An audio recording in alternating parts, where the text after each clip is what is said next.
بسم اللہ الرحمن الرحیم۔ السلام علیکم۔ ایک بار جب جبرائیل علیہ السلام نبی کریم صلی اللہ علیہ وسلم کے پاس آئے تو محمد صلی اللہ علیہ وسلم نے دیکھا کہ جبرائیل کچھ پریشان ہیں۔ آپ نے فرمایا، جبرائیل کیا معاملہ ہے کہ آج میں آپ کو غم زدہ دیکھ رہا ہوں؟ جبرائیل نے عرض کی، اے محبوب، کل جہاں آج میں اللہ پاک کے حکم سے جہنم کا نظارہ کر کے آیا ہوں، اس کو دیکھنے سے مجھ پر غم کے آثار نمودار ہوئے ہیں۔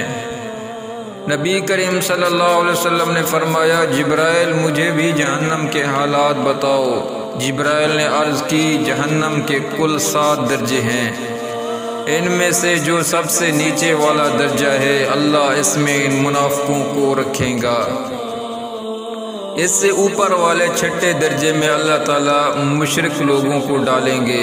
اس سے اوپر 5ویں درجے میں اللہ سورج اور چاند کے پرستش کرنے والوں کو ڈالیں گے۔ 4تھے درجے میں اللہ پاک آتش پرست لوگوں کو ڈالیں گے۔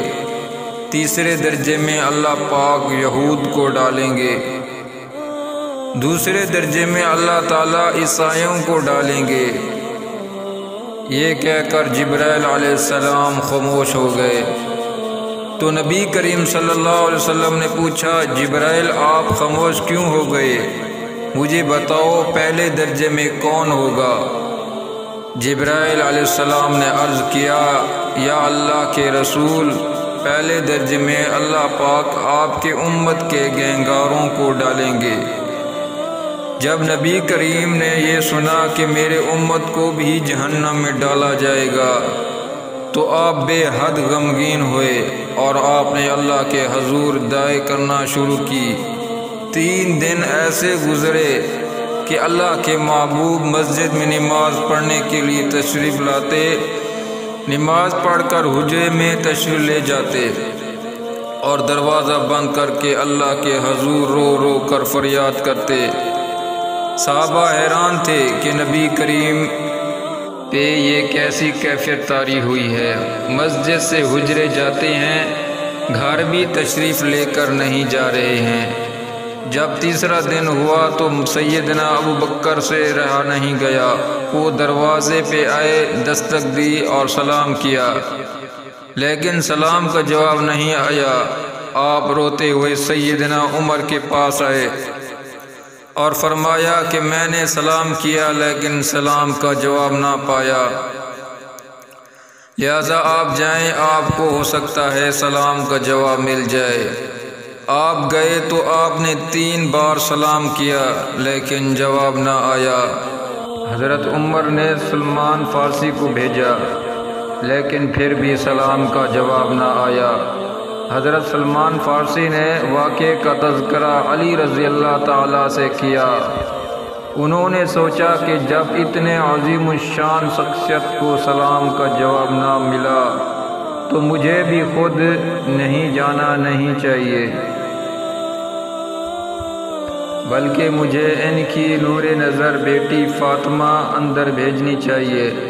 لہذا آپ نے فاطمہ رضی اللہ تعالیٰ کو سب احوال بتا دیا۔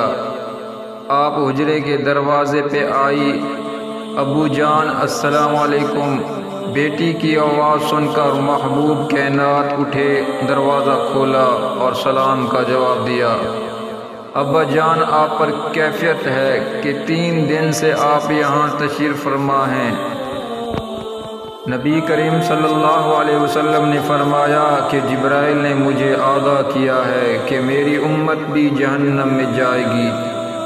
فاطمہ بیٹی، مجھے اپنی امت کے گنہگاروں کا غم کھائے جا رہا ہے اور میں اپنے مالک سے دعا کر رہا ہوں کہ اللہ ان کو معاف کر اور جہنم سے بری کر۔ یہ کہہ کر آپ پھر مسجد میں چلے گئے اور رونا شروع کیا، اللہ میری امت، یا اللہ میری امت کے گنہگاروں پر رحم کر، ان کو جہنم سے آزاد کر۔ کہ اتنے میں حکم آ گیا، وَلَسَوْفَ يُؤْتِيكَ رَبُّكَ فَتَرْضَىٰ، اے اللہ میرے محبوب غم نہ کر، میں تم کو اتنا عطا کر دوں گا کہ آپ راضی ہو جاؤ گے۔ آپ خوشی سے کھل اٹھے اور فرمایا، لوگو اللہ نے مجھ سے وعدہ کر لیا ہے کہ وہ روز قیامت مجھے میری امت کے معاملے میں خوب راضی کرے گا، اور میں نے اس وقت تک راضی نہیں ہونا جب تک میرا آخری امتی بھی جنت میں نہ چلا جائے۔ آپ دوستوں سے گزارش ہے اس تحریر کو زیادہ سے زیادہ شیئر کریں۔ جزاک اللہ۔